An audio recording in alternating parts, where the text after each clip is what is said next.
हमारी वीडियोस देखने के लिए बेहद शुक्रिया। मिल्लत टाइम्स की खबरें पढ़ने, सुनने और देखने के लिए गूगल प्ले स्टोर से ऐप डाउनलोड करें। यहां आप उंगली की क्लिक में पढ़ सकते हैं 4 जबानों में न्यूज़, उर्दू, हिंदी, अंग्रेजी, बांग्ला। आप ऐप पर मिल्लत टाइम्स की वीडियोस भी देख सकते हैं। अगर आप YouTube पर देख रहे हैं तो रेड बटन को दबाकर चैनल को सब्सक्राइब करें और बेल आइकन ज़रूर दबाएं। फेसबुक पर देख रहे हैं तो पेज को लाइक और फॉलो ज़रूर करें। ट्विटर और इंस्टाग्राम पर भी मिल्लत टाइम्स को फॉलो करें। मिल्लत टाइम्स की स्टोरीज हासिल करने के लिए टेलीग्राम और व्हाट्सएप पर बराह रास्त हमारे साथ जुड़ सकते हैं। हमारे काम से आप मुतमईन हैं तो इसे जारी रखने और मजबूत बनाने के लिए हमें सपोर्ट करें।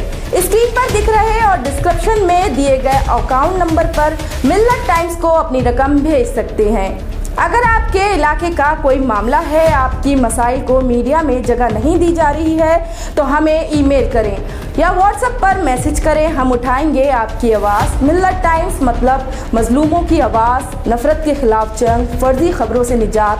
www.millattimes.com